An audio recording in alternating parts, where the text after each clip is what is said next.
খুশি করব।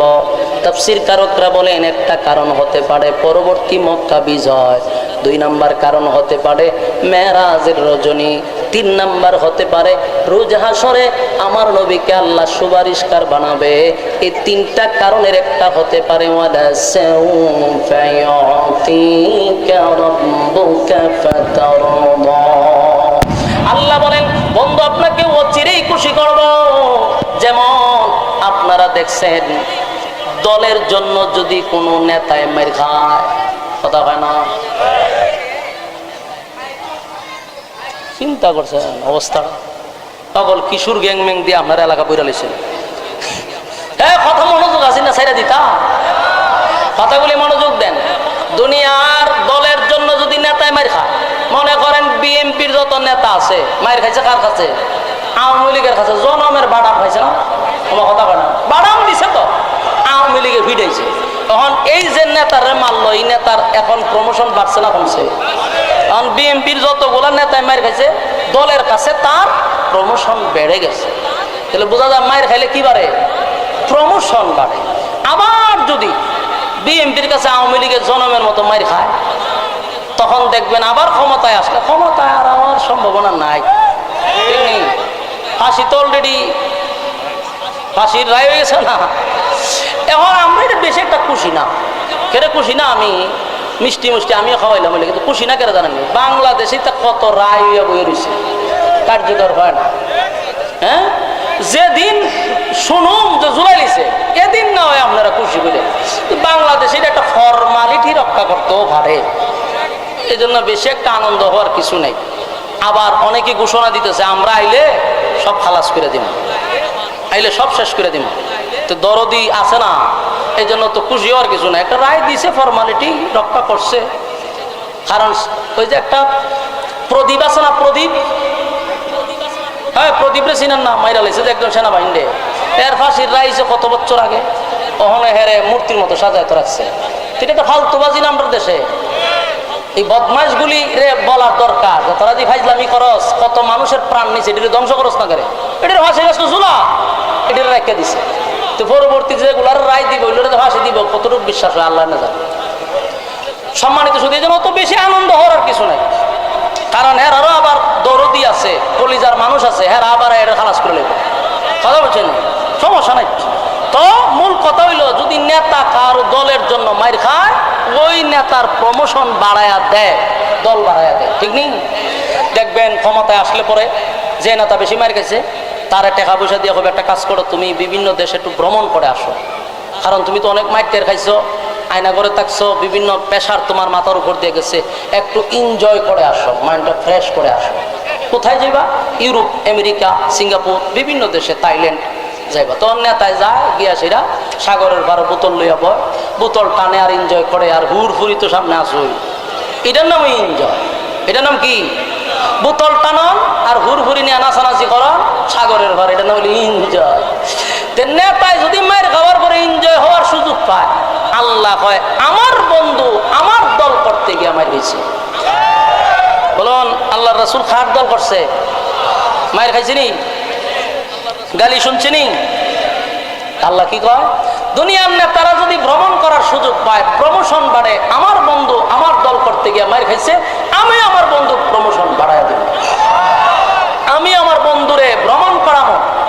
তবে দুনিয়ার নেতারা ভ্রমণ করে দুনিয়ার ভিতরে, আমি আমার বন্ধুরে দুনিয়াতে ভ্রমণ করাবো না, ভ্রমণ করাবো 7 আসমানের উপরে। আল্লাহ বলেন ওয়ালা সাউফা ইউতিকা রাব্বুকা ফাতারদা। আল্লাহ বলেন অচিরেই আপনাকে আমি খুশি করব বন্ধু, অচিরেই আপনাকে আমি খুশি করব, খুশি করব। তাই আল্লাহ বলেন হয়তো ভাই খুশিটা মেরাজের রজনী হতে পারে। বন্ধুরে বন্ধু খুশি করার জন্য ইনভাইট করছে, দাওয়াত দিয়ে আনছে, আসেন বন্ধু আপনি অনেক কষ্ট করছেন, আপনার একটু আমি ভ্রমণ করাবো। দুনিয়ার কোথাও ভ্রমণ নয় গো, একটা প্রাইভেট কার দিয়া বাইতুল মুকাদ্দাস, সেখানে গিয়া ইমাম বানাইয়া সমস্ত নবীদেরকে আল্লাহ মুসল্লি বানাইয়া নবীর একটা উপাধি দিয়া দিল ইমামুল মুরসালিন। সুবহানাল্লাহ। আরেকটা প্রাইভেট কার দিয়া প্রথম আসমানে নিয়ে গেল, সেখানকার ফেরেশতাদের সঙ্গে দেখা সাক্ষাৎ হইল। এরপরে 2 নাম্বার আসমানে, সেখানেও কথাবার্তা হলো। 3 number, 4 number, 5 number, 6 number, 7 number, সব আসমান গুলাতে সমস্ত ফেরেশতার সঙ্গে নবী কথা বলল। এরপরে ডাইরেক্ট আরেকটা প্রাইভেট কারে নিয়ে গেল একেবারে সিদরাতুল মুনতাহায়। সেখানে যাওয়ার পরে জিব্রাইল কো হুজুর এখন যে গাড়ি আসবে সেই গাড়িতে ওঠার টিকিট আমারে দিছে না। সুবহানাল্লাহ। একটা টিকিট আছে শুধু আপনার, আমার টিকিট নাই, সুতরাং আপনি এখন চলে যান। পয়গম্বরকে সিদরাতুল মুনতাহার থেকে আরশে আজিম পর্যন্ত নিয়ে গেছে। সুবহানাল্লাহ। সেখানে যাওয়ার পরে আল্লাহ বলে, বন্ধু আপনি আসছেন, দুনিয়ার নেতারা দুনিয়ায় ভ্রমণ করে, আমি আপনারে 7 আসমান ভ্রমণ করাবো। 7 আসমান ভ্রমণ করাইয়া বন্ধু জান্নাত জাহান্নাম দেখাবো। জান্নাত জাহান্নাম দেখাইয়া হাউজে কাউসার দেখাইয়া বন্ধুরে আবার দুনিয়ায় পাঠাইছে। ওয়ালা সাউফা ইউতিকা রাব্বুকা ফাতারদা। এটাও একটা কারণ হতে পারে। আল্লাহ বলেন ওয়ালা সাউফা ইউতিকা রাব্বুকা ফাতারদা, এর ব্যাখ্যা পরবর্তী মক্কা বিজয় হতে পারে।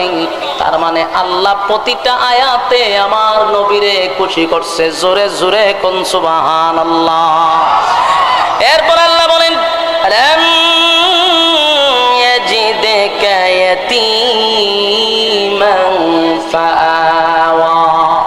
ইয়াত আল্লাহ বলেন, বন্ধু আপনি তো ইয়েতিম ছিলেন, আমি আপনার আশ্রয় দিছি। প্রশ্ন হলো মাঝখানে ইয়েতিম ঢুকাইলো কেন? এই আয়াতটা কেন আল্লাহ ঢুকায়া দিল? এর কারণ হলো কোন মানুষ যদি কারো সঙ্গে অভিমান করে, বন্ধুর সঙ্গে যদি বন্ধু অভিমান করে, তার রাগ ভাঙানোর জন্য, তারে খুশি করার জন্য অতীতের কিছু কথা তুইলা ধরে। বন্ধু তুই যে রাগ করছ, তোর আমি ভালোবাসি না, তুই যে সময় ব্যবসায় লস খাইলি আমি তোরে টাকা দিয়া ব্যবসা ধরাইয়া দিছি। বন্ধু অমুক জায়গায় মুসিবতে পড়ছিলে, আমি তোরে উদ্ধার করছি। বন্ধু আমি তোরে এই জিনিসটা নিজে না রেখে তোরে দিছি। বন্ধু তুই এমন জায়গায় মুসিবতে ছিলি, উদ্ধার করছি। তুই অসহায় ছিলি, আমি তোর পাশে ছিলাম। ঠিক না বেটি? বন্ধুর অভিমান ভাঙা দেয়, পুরাতন কিছু কথা বইলা বইলা তার কাছে বিশ্বাসযোগ্য করে যে দেখ অতীতেই তোরে বলছি না, আর এখন বলবো কেমনে? ঠিক নেই। আল্লাহ বলেন আলাম ইয়াজিদকা ইয়াতীমান ফাআওয়া। বন্ধু আপনি ইয়েতিম ছিলেন, আমি আপনাকে আশ্রয় দিছি। সুবহানাল্লাহ। আপনি ইয়েতিম ছিলেন তখন আপনাকে ভুলি নাই, আপনাকে আশ্রয় দিলাম। এরপর আল্লাহ বলেন ওয়াজাদাকা দাল্লান ফাহাদা। আপনি পথ হারা অবস্থায় ছিলেন, আমি আল্লাহ আপনার পথ দেখাইয়া দিছি। সুবহানাল্লাহ। এই কথার ব্যাখ্যা হলো যেই মানুষটা এতিম হয়, যার মা নাই, বাবা নাই, দাদা নাই, দাদি নাই, নানা নাই, নানি নাই, আত্মীয় স্বজন নাই, এই ছেলেটা সমাজে প্রতিষ্ঠিত হতে পারে না। এই ছেলেটার গার্জিয়ান না থাকার কারণে পড়ালেখা করতে পারে না। এই ছেলেটা সমাজে প্রতিষ্ঠিত হয় না। এই ছেলেটা হয় অনাথ, অথবা হয় টুকায়, না হয় হিরঞ্চি। ঠিক নেই? কারণ গার্জিয়ান না থাকার কারণে। আল্লাহ ভাই আপনি এতিম ছিলেন, আমি আপনাকে আশ্রয় দিছি। আর ওয়াজাদাকা দাল্লান ফাহাদা, আপনি পথ হারা অবস্থায় ছিলেন, আমি আল্লাহ আপনাকে পথ দেখায়া দিছি, পথভ্রষ্ট হইতে দেই নাই। সুবহান। এরপর আল্লাহ বলেন ওয়াজাদাকা আইলান ফাআগনা। আপনি গরিব ছিলেন, আমি আপনাকে ধনী বানায়া দিছি। বলুন আল্লাহর নবী কি ছিল? ওরে বাবারে কথা কোন কি ছিল? আল্লাহ কি বানাইছে? ধনী বানাইছে, ধনী বানাইছে, ধনী বানাইছে। আফসোস রে আফসোস, কপাল পোড়া আমরা। নবী যে ধনী ছিল এই কথাটা কোনো মৌলবী বলে না। নবী যে ডেভেলপ ছিল এটা কোনো মৌলবী বলে না। সারা জীবন কানো দইরা কয় নবীর পেট পাত্তর, নবী গরিব। এই গরিবের ওয়াজ শুনছেন, ধনীর ওয়াজ কোনদিন শুনছেন? আজকে অধিকাংশ নবীর উম্মত জানে না যে নবী এক সময় দেশের রাষ্ট্রনায়ক ছিল। জানেই না নবী দেশ পরিচালনা করছে, অনেক উম্মত এটা জানেই না। খালি জানে নবীর ভেড়া ভক্তর আছি, নবীর শরীর তালিযুক্ত জামা আছি, নবী গরিব। এইভাবে ওয়াজ করছে। আর নাস্তিকরা এই ওয়াজ মুখস্থ করাই দিছে। আর নাস্তিকরা এই ওয়াজ এমন মুখস্থ করছে। এখন কোন আলেম যদি রাজনীতি করতে যায়, ওই নাস্তিকরা কয় হুজুর থাকবেন মসজিদ, হুজুর থাকবেন মাদ্রাসা, বাপ মরলে জানাজা তাইবেন, 40 ফরানিতে আপনারা দাওয়াত দিব, 20 টাকার একটা নোট দিব, এতটুকু পর্যন্ত আপনি থাকবেন। হুজুর আপনি রাজনীতি আইছেন কেন? এই যে রাজনীতি আসছেন কেন, এই দোষটা যে এরা দেয়, এটা এরাও দোষ না, এটা আমরার মতো মৌলবীরার দোষ। কারণ ওয়াজ করতে গিয়ে গরিব কইয়া কইয়া ফেডো ভাত্তর দিয়া হুজুর রে নবীরে ফেডোর ভাত্তর ঢুকাইয়া দেয়, গরিব কইয়া ওয়াজ শেষ করে, কেউই কইল নবীর ফেডো ভাত্তর, কেউই গিয়ে আবার মুরগের টান রানো টান দেয়। বাস্তব না বাস্তব? তুই না নবীর ওয়াজ করলি, নবীর ফেডো ভাত্তর থেকে মুরগের রানো টান দিলি কেমনে? তুইও তুই খাওয়ান বাদ দিয়ে দে, বলে আমার নবী খাইছে না, খাইতাম না।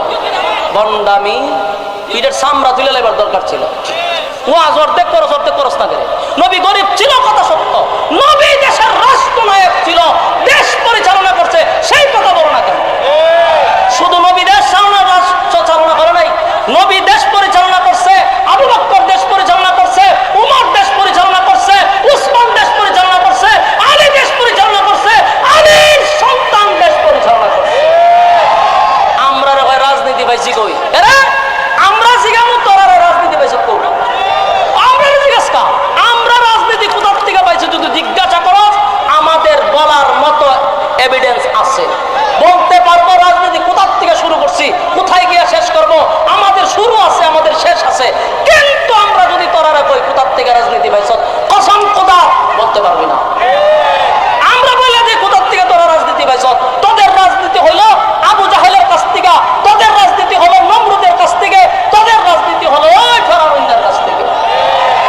সুতরাং আমরা হুজুর আরে কইও না যে আমরা রাজনীতি কই পাইছি, আমরা স্বয়ং কোরআনে রাজনীতি আছে, নবীর কাছ থেকে প্র্যাকটিক্যালে রাজনীতি আমরা শিখছি। আমরা রাজনীতি পাইছি কই? এই দুষ্ট ভাই এরা না, এরা তো বলে, কারণ আমরা তো শূন্য বলে, এরা দোষ নাই। দোষ হলে আমরা মতো হুজুররা সারা জীবন নবীর ভেড়ো ভাত্তর দিয়ে বইরে তো রাখছি আমরা, নাউজুবিল্লাহ। আল্লাহ রাসূল গরিব ছিল, এটা সত্য, কিন্তু আল্লাহ কয় ওয়া জাদাকা আইলান ফারাউনা, আপনাকে আমি ধনীও বানাইছি। ইসলামটার এত নিচে লামান কেন? গরিব গরিব হইয়া তো নিচে কেন লামান? দেশ পরিচালনা করছে রাসূল, এই কথাটা বললে কি ইসলামের সম্মান বাড়ে না কমে? আলেমদের ইজ্জত বাড়ে না কমে? এই ওয়াজ করে না কেন? এই ওয়াজ করে না। নবী যে দেশ পরিচালনা করছে, এই ওয়াজ না করার কারণে এটার প্রভাব যে নাস্তিক পাড়ায় কি পরিমাণ পড়ছে কল্পনা করতে পারবেন না। আজকে ডাইরেক্ট আমাদেরকে বলে হুজুর রাজনীতি করবেন কেন? এই কথাটা একমাত্র বলার উদ্দেশ্য হলো এই কথাটার প্রভাব পড়ছে বেশি যে নবী গরিব ছিল। কথা বুঝতেছেন? যদি সবচেয়ে বেশি এই ওয়াজ চলতো যে নবী দেশের রাষ্ট্রনায়ক ছিল, তাহলে এরাও আমাদের কি প্রশ্ন করতে পারতো না। আল্লাহ বলেন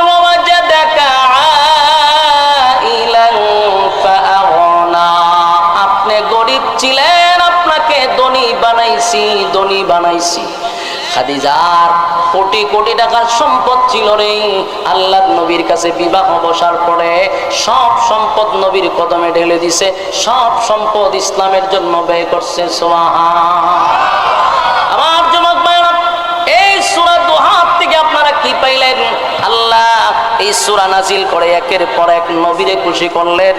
ফাম্মাল ইয়াতীমা ফালা তাকহার, আপনি ইয়াতীম ছিলেন, তাই ইয়াতীমদের প্রতি আপনি কঠোর হইয়েন না। এই কথা শুধু নবীরে বলে নাই, কিয়ামত পর্যন্ত উম্মতি মুহাম্মদীর আল্লাহ বলছে এই ইয়াতীমদের প্রতি কঠোর হইও না। তোমার সন্তান, তোমার স্ত্রী নিয়া সুখে শান্তিতে ঘরে থাকো, 3 বেলা খাবার খাও। যার বাবা নাই, যার মা নাই, একটা বার চিন্তা করে দেখো এই সন্তানটা দুঃখের কথা সুখের কথা কার কাছে বলবে? কার কাছে বলবে? রে মা নাই, এতিম বাচ্চাদের প্রতি কঠোর হওয়া যাবে না। তাদের মাথায় হাত বোলায়া দিবেন, তাদেরকে আপনারা সম্মান করবেন, এদের মহব্বত করবেন, ভালোবাসবেন। রাজি আছি? কথা হয় না? এই যে আপনাদের আব্দুল কাইয়ুম মোল্লা সাহেব, আপনারা জামাই, উনি প্রায় 20-25 জন এতিম ছাত্ররা এমনিতেই খাওয়ায়, এমনি খাওয়ায়। 200 200